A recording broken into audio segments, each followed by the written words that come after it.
안녕하세요. 오늘 여러분과 함께 파헤쳐볼 작품은요. 바로 한국 문학의 거장이시죠. 박원서 작가의 아주 강렬한 단편소설 세상에서 제일 무거운 틀니입니다. 한번 생각을 해보세요. 그냥 이가 아픈 거잖아요? 이 단순한 통증 안에 어떻게 한 시대 전체의 비극이 담길 수 있을까요? 말이 안 되는 것 같죠? 그런데 이 소설은 바로 그 불가능해 보이는 질문에 대해서 아주 서늘하고 또 묵직한 대답을 우리에게 들려줍니다. 자, 그럼 진단을 한번 시작해 볼까요?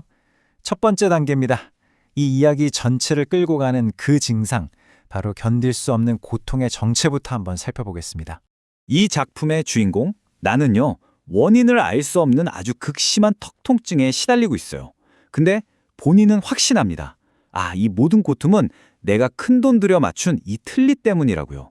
사실 여러분, 이 틀니는 그냥 물건이 아니에요. 이야기 전체를 꿰뚫는 아주 중요한 상징이거든요. 그녀가 느끼는 고통의 무게가 이 한 문장에 정말 고스란히 담겨 있는데요.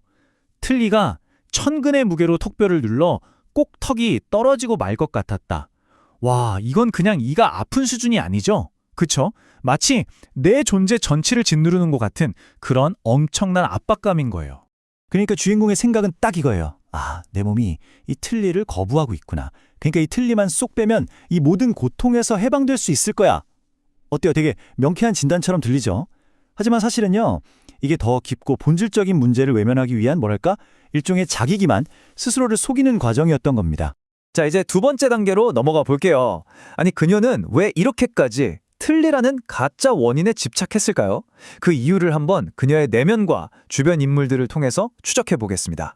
주인공은 이건 다 틀니 때문이야 라는 생각의 감옥에 자기 스스로를 가둬버려요. 왜냐하면 고통의 진짜 원인을 마주할 용기가 없었거든요. 한번 생각해 보세요. 눈에 보이지 않는 거대한 진실이랑 맞서는 것보다 그냥 눈앞에 있는 이 틀니한테 모든 책임을 떠넘기는 게 훨씬 쉽지 않았을까요? 바로 여기서 아주 중요한 인물이 한 명 등장합니다. 바로 이웃인 설이 엄마예요.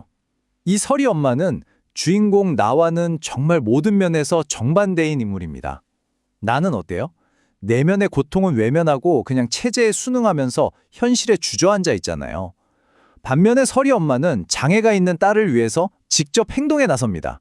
이 나라의 제약에서 벗어나겠다 결심하고 미국으로 떠나기로 한 거죠. 미국으로 떠나는 그 설이 엄마를 보면서 주인공이 이런 독백을 하거든요. 이 나라와 이 나라의 풍토가 주는 온갖 제약으로부터 자유로워진 그녀가 부러워서 그녀의 선망과 질투로 그렇게도 몹시 아팠던 것이다. 여기서 딱 드러나죠? 그녀의 통증이 그냥 치통이 아니었다는 게. 자유를 향한 갈망, 그리고 나는 왜 저렇게 못할까 하는 자신에 대한 무력감, 이런 것들과 아주 깊이 연결되어 있었던 거예요. 자, 이제 드디어 고통의 진짜 근원을 파헤쳐 볼 시간입니다. 세 번째 단계인데요.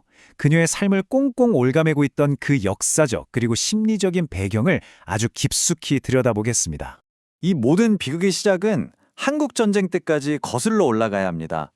주인공의 오빠가 북으로 넘어갔거든요. 그리고 그 일 때문에 1970년대인 지금까지 온 가족이 국가의 감시를 받으면서 정말 숨죽여서 살아왔어요. 그런데 어느 날 정보기관 요원인 조종구가 찾아와서 정말 충격적인 소식을 전합니다. 바로 그 오빠가 난파 간첩으로 내려올 거라는 거예요. 당시에 한국 사회에는 연좌제라는 정말 끔찍한 족쇄가 있었습니다. 이게 뭐냐면 북헌과 연루된 사람의 가족이라는 그 이유 하나만으로 다 같이 책임을 지게 하고 사회적으로 엄청난 불이익을 주는 제도였어요. 그러니까 이 연좌제 때문에 오빠가 돌아온다는 거 기쁜 소식이 아니에요. 오히려 가족 전체의 삶을 송두리째 파괴할 수 있는 끔찍한 재앙이 되는 거죠. 그래서 이 가족은 정말 끔찍한 기도를 합니다.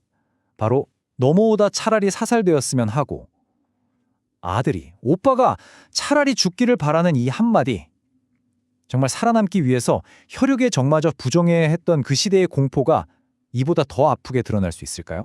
바로 이거였어요.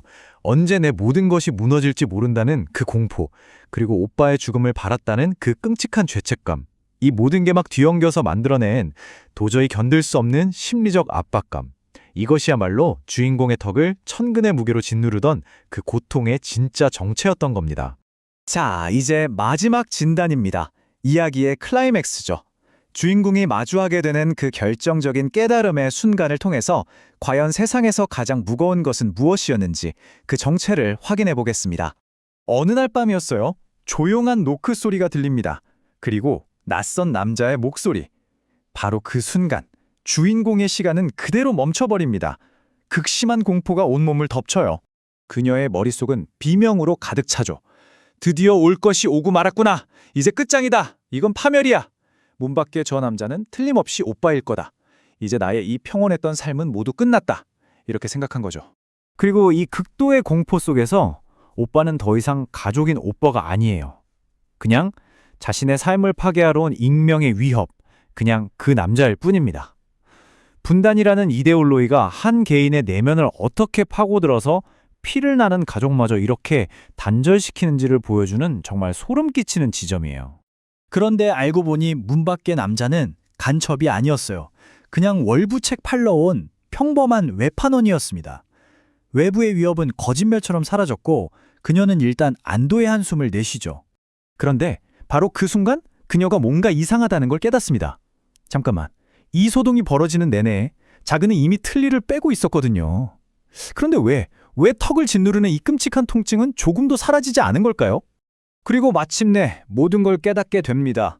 이 소설의 마지막 문장이자 가장 강력한 한 문장이죠. 빼버릴 틀니가 없기에 그 고통은 절망적이다. 고통의 원인은 처음부터 물리적인 틀니가 아니었던 거예요. 그러니 제거할 대상 자체가 없는 거죠. 이 고통은 영원히 지속될 수밖에 없는 절망 그 자체였던 겁니다. 자, 최종 진단입니다. 세상에서 제일 무거운 틀니는 입안에 있던 그 보철물이 아니었습니다. 그건 한 개인이 도저히 벗어날 수 없었던 분단된 조국의 무게였고요. 결코 내 힘으로 빼낼 수 없는 억압적인 시대 상황이었고 그녀의 몸속 깊이 새겨져 버린 지울 수 없는 트라우마였던 겁니다. 결국 이 이야기는 우리 모두에게 아주 묵직한 질문 하나를 남깁니다. 한 사회가 겪은 이 거대한 트라우마는 대체 어떻게 한 개인의 몸속으로 스며들어서 이토록 생생한 고통으로 살아남는 걸까요? 박완서 작가님은 그 질문에 대한 가장 문학적이면서도 가장 아픈 답변을 우리에게 남겨주셨습니다.